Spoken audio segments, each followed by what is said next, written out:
I'm Dr. Pat Love. I'm a licensed marriage and family and therapist and co-author of How to Improve Your Marriage Without Talking About It. I began my formal career as a graduate professor in marriage and family therapy and have been in practice now for about 30 years working almost exclusively with couples. And one of my fantasies is to just have this life where all I do is research and take that information and put it into very, easily readable books and models to help couples get really the love and happiness that they long for in their life. People often ask me, well, how did you come to write this book?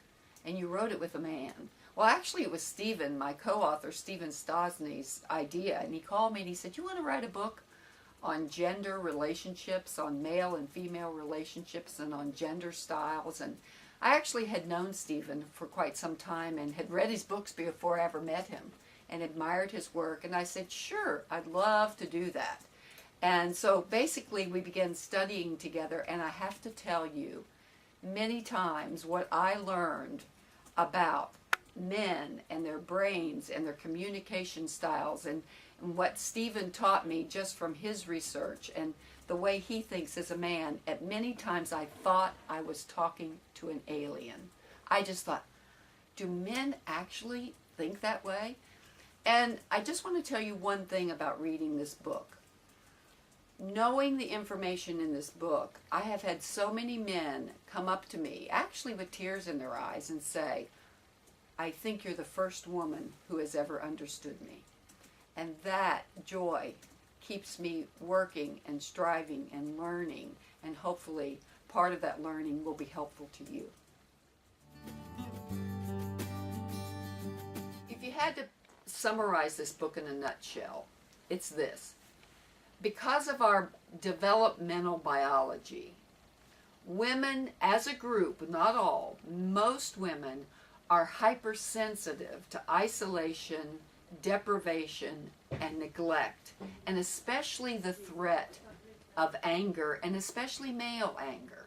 And why is that? Because women have survived over eons, over the centuries, by forming friendships, forming groups, forming alliances, making relationships. Relationships in a woman's brain is connected to survival. And so females, because survival and forming friendships is their life support system, they're hypersensitive to your anger, to your silence, to you neglecting, to you depriving, to you threatening or leaving or going silent.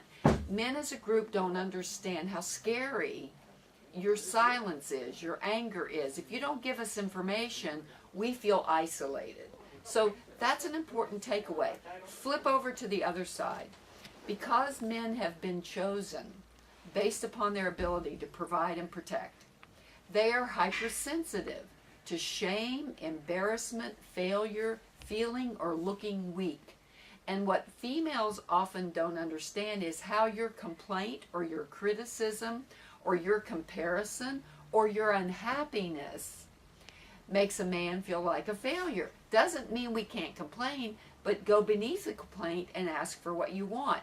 Or if you're complaining about somebody else, tell him, this really helps me when you listen. It's so helpful because the man in your life wants to help you, whether it's your son, your husband, partner, colleague, father, whomever, brother. So being sensitive to male shame response and sensitive to female fear response is a core issue and will improve every relationship without talking about it.